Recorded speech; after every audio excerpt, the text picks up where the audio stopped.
Estonia is 100% digital society, so anything you do in your life, absolutely anything, is in your mobile phone. But in Sweden we have a discussion, like we could call it like either it's pixel or it's pens. Yeah. Did you have the same kind of discussion in Estonia as well? No. What is exactly that we want to achieve by introducing AI into the classrooms? Så, hej och välkomna till Pixel or Pencil Show. Det här är ett program där vi försöker bena ut vad som är bäst. Är det bäst med digitala verktyg eller är det bäst med en väldigt vass penna? Jag kanske har vår nästa gäst svar på det, för hon är utbildningsminister i Estland och heter Kristina Kallas. Och henne ska jag prata med idag om vad de har gjort i Estland.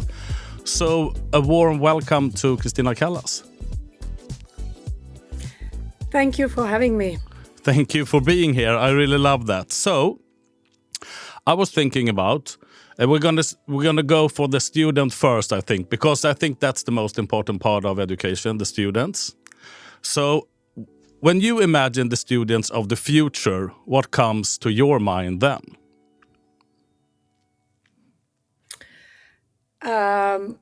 What comes to my mind in terms of how it will be different from what it is today, right? Yes. Or what will be the same? I think what will be same, despite many people talking differently, I think what will be the same will be the students will be going to school. So there will be a place called school, and they will be going there, and they will be working in groups, learning in groups, maybe not in such a big groups as today. I think group of 30 is way too much. And I think for the future that these groups will be shrinking to smaller and smaller teams. So students will be working in much smaller teams, which inevitably leads to the point that we need more teachers in the future. Yes. And that's maybe I'm jumping ahead of the discussion regarding the AI, the predictions that there will be no school buildings any longer and that we will need less teachers. I don't believe in either of those. So I think that the school buildings will be definitely necessary. They might look different than they are today, but we need teachers, and the teachers will be more of a mentor or coach style, and our learners, our students, will be more self-guided learners, so that there will be much more self-reliance on terms of how I will plan my learning and how my learning process is designed, and teachers will be there to help you to design your personalized, more individually, more your personality type of learning process. But still, there's a lot of time when students will be spending time learning in teams and in groups. Rather than alone. Yeah. I know that you've been listening to maybe Alpha School sometimes. You think that we're gonna go against the Alpha School method or thinking of learning? Oh, I don't even know what Alpha School method is. Okay, cool. Yeah, okay. I can tell you. Alpha School is started in Texas, but now it's in several places in the US. And they have 2 hours in the morning when they are learning about the regular stuff like math and language and science and social studies. And the rest of the day they have been focusing on skills for the future, like holding a speech or making a dinner or having a food truck outside where you can cook the dinner for different kind of families that is out there in the neighborhood. What do you think about that? It's very hard for me to tell regarding the Alpha method, but I'm also a very strong believer in basic knowledge and basic skills. So we need to spend significant amount of time from early age on to teach basic knowledge and basic skills. This is about math or functional reading or science, chemistry, physics. I think that's one of the strengths of Estonian education system, that we have maintained a very strong basis learning of the basic skills. So I know the eagerness of some of the practitioners in pedagogy to jump into what we call general skills or general interpersonal knowledge, applying the knowledge. But in Estonia, we still spend at least 1 hour per day on math, and at least 1 hour, or sometimes even more than 1 hour per day on reading. So focusing heavily on basic knowledge as well. So I have a strong belief in this, that we need to keep it going. Yes, I think so as well. So you had one that you called the tiger leap, and now you have the AI leap. So you started digitalization of schools already in the 1990s through the Tiger Leap program. And looking back, what were the core principles that still guide your education system today? Yes, now that we are facing artificial intelligence, it's good time to remind ourselves how we started integrating actually internet to education systems. So internet became a widespread tool that could be used in everybody's computer sometime around mid-90s. So 1993, 1994, that's when the World Wide Web reached everybody's personal computers.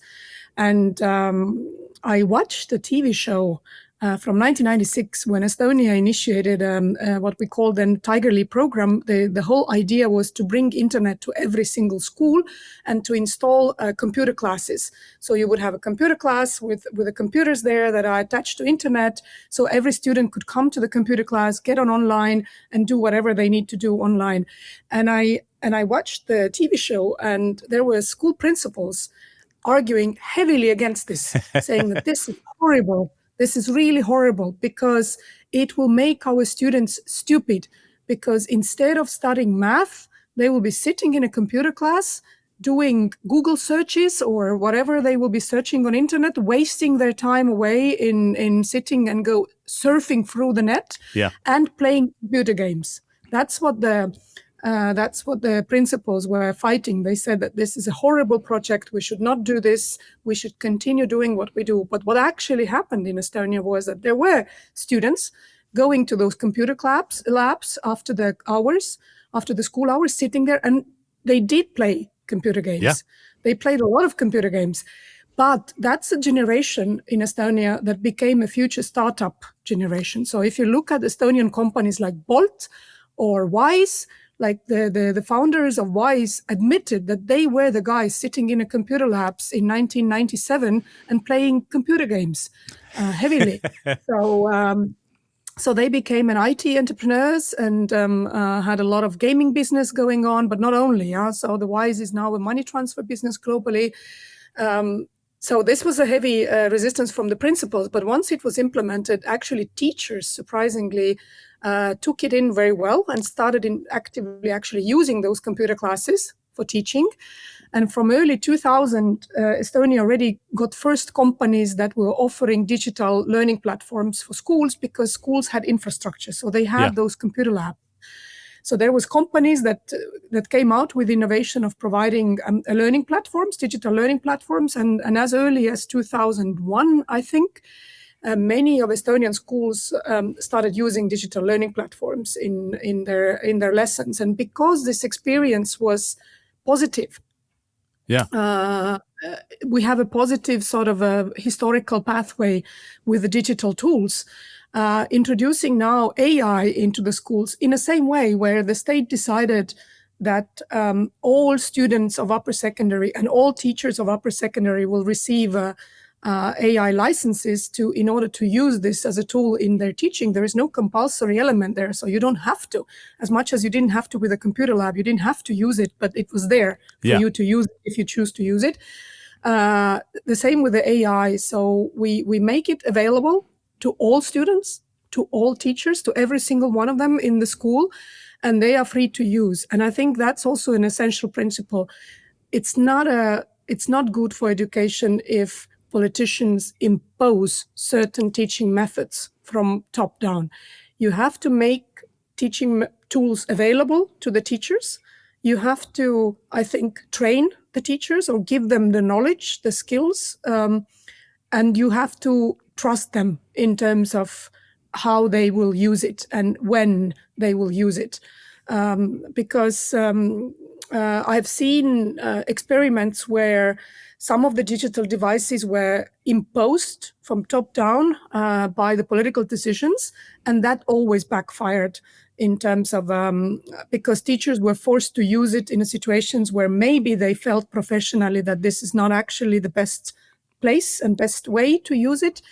And it took away also, it takes away the teacher's professional autonomy and authority, because you are actually the teacher is the one trained to make pedagogical decisions in the classroom in terms of how she's designing the learning process. And if somebody interferes from outside by curtailing the teacher's right to make those decisions in a classroom, it takes away the teacher's authority. And it also takes away teacher's authority in a way that students have less kind of respect for that teacher, because a teacher is sort of just a clerk sitting there doing instructions rather than being the boss in the classroom by designing what we learn and how we learn today. So what we strongly try to stick to in Estonia, although it is a little bit difficult, and I can elaborate it a bit more, Please. Stick to the principle that politicians don't interfere into what teachers actually do in the classroom.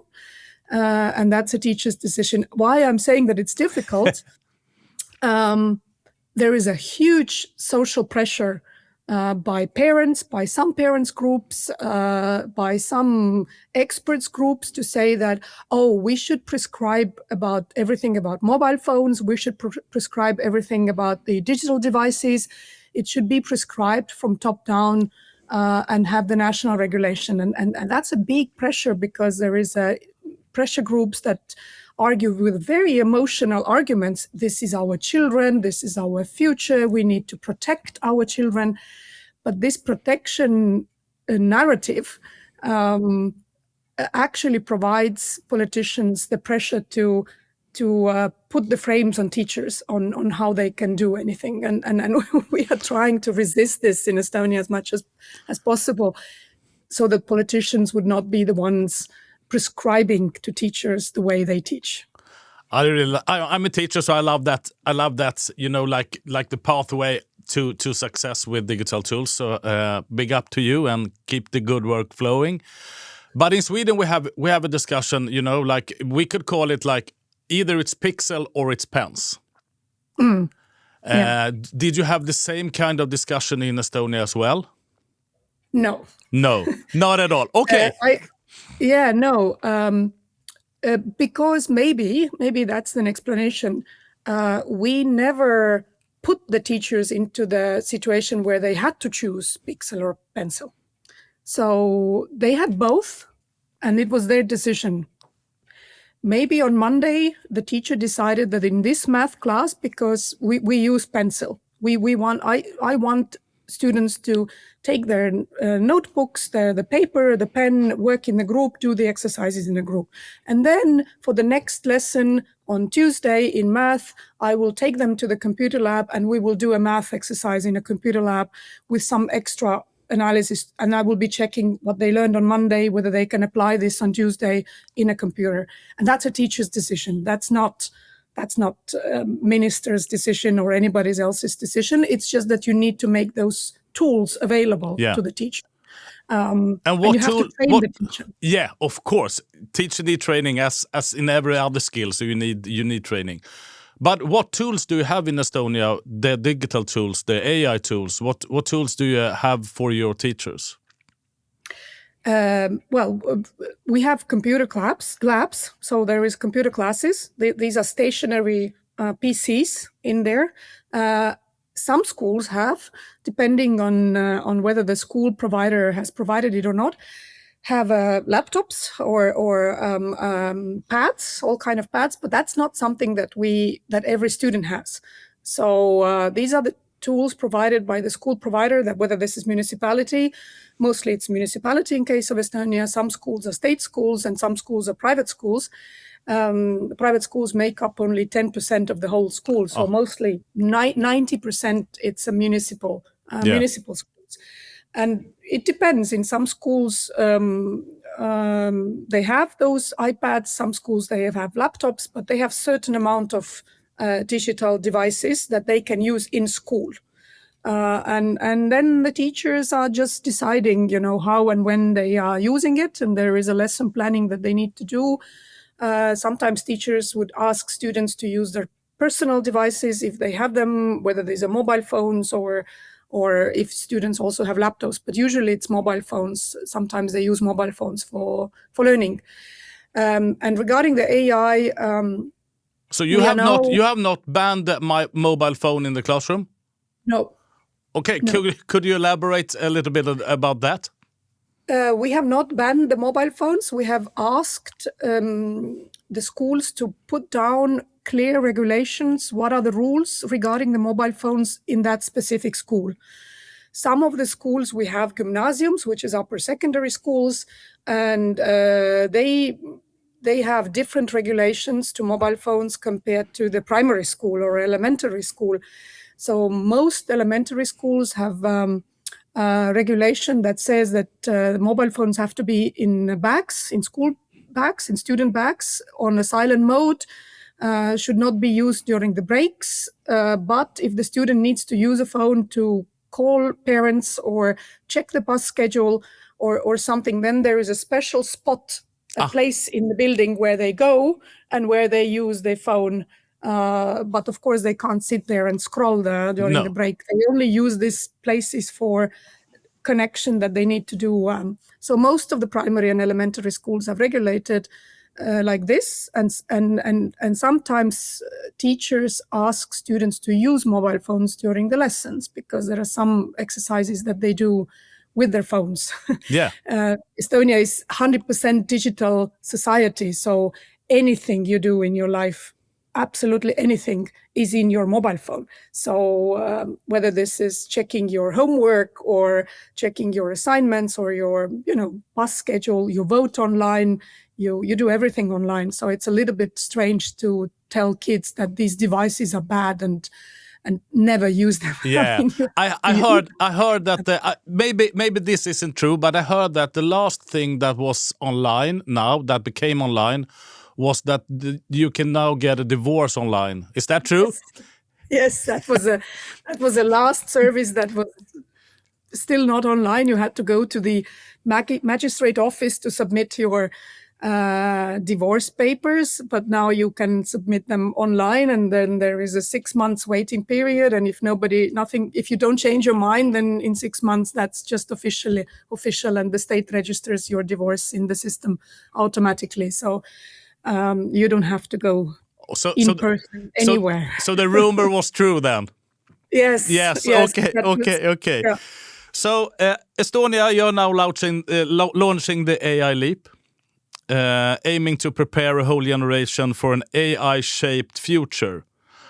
Why is this initiative so crucial right now? Well, when I became a minister in April 2023, by then ChatGPT was out in terms of it was available already as an app in everybody's phones. About 9 months already since or maybe about a year when ChatGPT was something that people in masses started using. And my advisors in the ministry came to me and said, we have to do something about the AI in schools. I said, okay, what do we have to do? They said, we don't know, but we have to do something because it's on everybody's phone. We get information from schools that students are slowly starting to use it. Teachers are worried. And in spring 2024, we had first cases where students had used AI for their examination results. And that was a big national debate. What's now? Because we know that students are using it. It's almost impossible to detect if the student has used it or if the student has done it by himself or herself or whether this is done by AI. So by spring 2024, I had already convened together an AI council, expert council in the ministry, because my advisors didn't know what to do. They just felt that something has to be done. Yeah. So I invited scientists. It was brain scientists, neurologists, and developmental psychologists, the ones that are, researching human development. Yeah. Some tech companies, representatives of tech companies. And then we had this AI council, and this AI council came out by the summer of 2024, said that the first thing we really need to do is to very fast start training the teachers on AI. What is AI? And basically developing the AI literacy of teachers. And then we launched a program where we said that we will train all the teachers of upper secondary schools and later also lower secondary. But we need tech companies as assistants for us to help us to train the teachers. And then OpenAI actually approached us and said that they are very interested in this initiative. We started with OpenAI a partnership. We signed a memorandum of understanding to develop AI literacy of teachers. And then later Google joined also and also jumped into the program. So we started training teachers, but our system is like this, that it's not the ministry who actually runs the program, because I realized very early on that if I start running this program in the ministry, this program will be lagging heavily in the process of legalities and policy processes, which are very slow, very complicated. And I know that will be, about 2 years until I can launch anything in the schools. So what we did was that we actually signed private-public partnership, and we created a foundation, which is 50% private companies and 50% Ministry of Education are owners of this foundation. It's an AI Leap Foundation. And this foundation is running the program in schools. The second reason one reason was that in the ministry, that would be too slow, too much of the legal processes. But also I was afraid turning it political, so that if the ministry starts doing it, and if the minister, who is a leader of a political party, starts doing it, then there will be a political fight about this, because opposition will be using this as a tool to fight. So I had to remove it out of the political system. So we removed it to the foundation. And maybe for the Swedish audience, what is important is that the 50% of the private funding that goes into AI Leap Foundation is very big part of the private funding comes from Telia. So Telia Estonia is the biggest founding member of that foundation. And they are biggest investor into the AI Leap program in Estonia. Okay. So, yeah. Okay. The Swedish-Finnish Telia. Okay. Okay. Which group of students will benefit the most from well-designed AI in education, do you think? Well, we started with upper secondary school. That's grade 10, 11, 12. That's age 16 to 19. Yeah. In August, this end of this summer, in August, we did a very extensive training to the upper secondary teachers. So all the teachers who teach upper secondary school, we have about 5,000 teachers. They all received 2 days fully intensive online training about AI literacy. It was rather passive, they had to listen to the lectures and to the explanations of what AI literacy is. And then because in each of the schools already from early 2000s, Estonia, we have a professional position in schools which is called digital education expert. It's a person that such a position has to be established in each school. That's a head, lead teacher in digital education, the teacher who has been trained and is an expert in digital tools in education. So these digital education head teachers or lead teachers are now running learning teams in each of those upper secondary schools. So the teachers received their OpenAI and Google licenses, and they are now experimenting with these licenses in their lessons. Designing the assignments, designing the learning process in the classroom with the help of AI.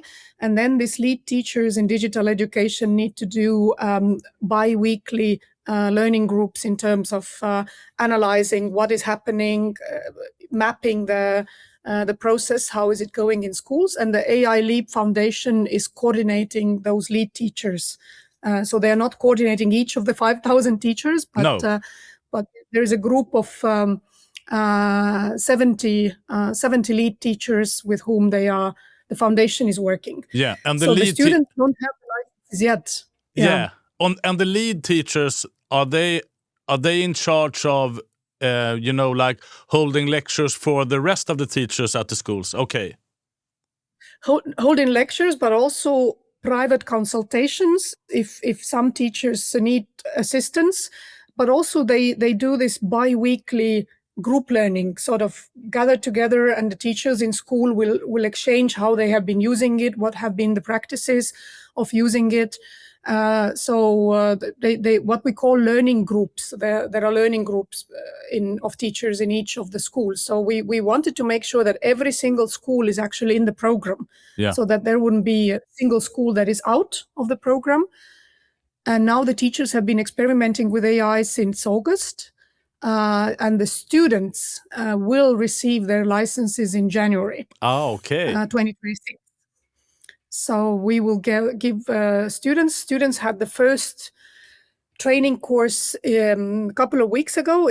I follow it closely because my two of my kids out of 3 are actually in upper secondary, one in grade 10 and one in grade 11. So I can see how they are getting involved in using AI in the learning. So they had an extensive training day a couple of weeks ago in school, and they will receive their licenses in January. But I think what is important, I have to mention here, it's not just that we give out licenses and we train teachers. This AI council that is in the ministry, this AI council developed a quite comprehensive conceptual framework for AI strategy, like what is exactly that we want to achieve by introducing AI into the classrooms. And it's mostly related to pedagogical goals that are there. So we are following this conceptual AI strategy in schools. And also we have 2 research teams that are following and monitoring and researching what the schools are actually doing. So there is one team of neurologists, neuroscientists, and the other team of pedagogical professionals and developmental psychologists. One of the groups is watching, for example, the logs of the teachers, like how teachers are actually using AI, for what purposes, what kind of assignments, and they will be also monitoring the logs of students to see like when and what the students are doing. There is a pilot group of students that they will be closely monitoring. And then there is another team that monitors learning strategies, whether the learning strategies will change, whether the children will be redesigning the way they learn and how they strategize their learning. And then also learning motivation, what happens to the learning motivation with children. So there is a close scientific research monitoring happening to the program, and we want the first results of these research teams to make us available by the summer next year. Okay. To have a first monitoring outcome of that process. That would be amazing to read that one next summer. I'm looking forward to that. So what are the students saying about the AI Leap, or that they are using AI in schools? What are the student response? Oh, well, they are using it anyway. They are using it all the time, and they are using it anyway. What we want to achieve is that this use would be meaningful. Right now, of course, if it's not guided pedagogically, a big part of this use is basically a cognitive offloading. They are just offloading their learning tasks to the computers, and they don't learn themselves. So the biggest challenge of the teachers is redesigning the learning process so that there will be cognitively an effort that the students need to put in when they are using an AI, so that AI would be rather an accelerator of the cognitive skills, not the the offloading of cognitive skills. So we want this metacognition and deep learning to happen with upper secondary kids more than it was during the time when I went to school. Yeah. And that's the whole goal of introducing AI, is to make students cognitively more demanding learning process. Yeah. So And the hopefully AI is there to push them. Yeah. Yeah, hopefully the students get an extra tutor, and so they can study wherever they are or whenever they are there. So they have an extra teacher with them all time. So, but then they need to figure out how to use AI, and that's the teaching about for the schools, the teachers, and the students. Really cool. Who explains. It's a teacher who designs how the student will use the AI. Yes. It's a teacher's design that has to be done, but teachers need to be trained quite a lot on that, because that's changed a lot of teaching practices. Yes. It's a shift in methodology in the classroom. If Sweden wants to build a school system truly designed for students or the students' futures, where should we begin? You have already done it, but where should Sweden begin? I'm not. I'm not sure I'm the best advisor here, because I would need to know the Swedish system and the Swedish society much better than I do.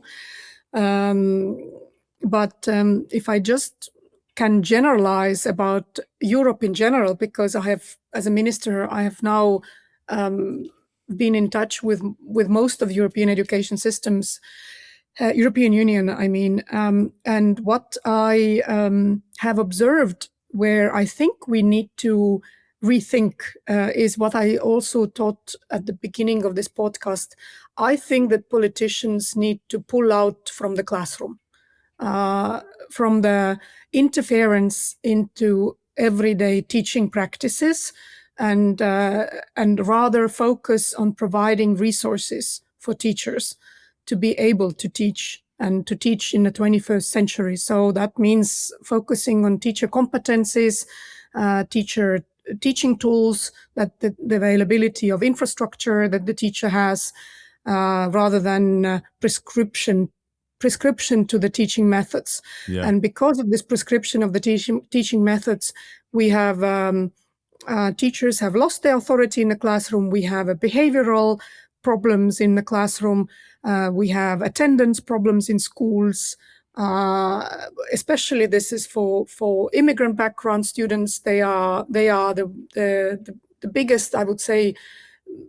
They lose the most in the system where the teacher has no right to differentiate in the classroom a lot of teaching. There are lots of kids for whom the digital teaching is the best option to teach. I bring you an example. We have I saw in Australia, I visited Australia, New Zealand, and I saw a learning program in Australia for children who have anxiety problems. And they have anxiety problems in a way that they can't leave their home in the morning. They have a huge social anxiety issues. Leaving home, the physical building of home, and getting into physical building of the school is a huge mental health problem for them. And because that's the kind of precondition for learning, that you have to leave your home and you have to show up at the school, many of these kids are missing a lot of school. They are missing the school, they are not learning, and they are out of this learning process altogether. For those children, digital distance learning with a digital tutor is one of the ways to keep them learning and to keep them in the process. And that's the teacher who can actually be the one deciding that, okay, though this kid in my class needs to have a different learning approach. And for this kid in my class, I need to provide digital tools and digital tutor for him or her to study.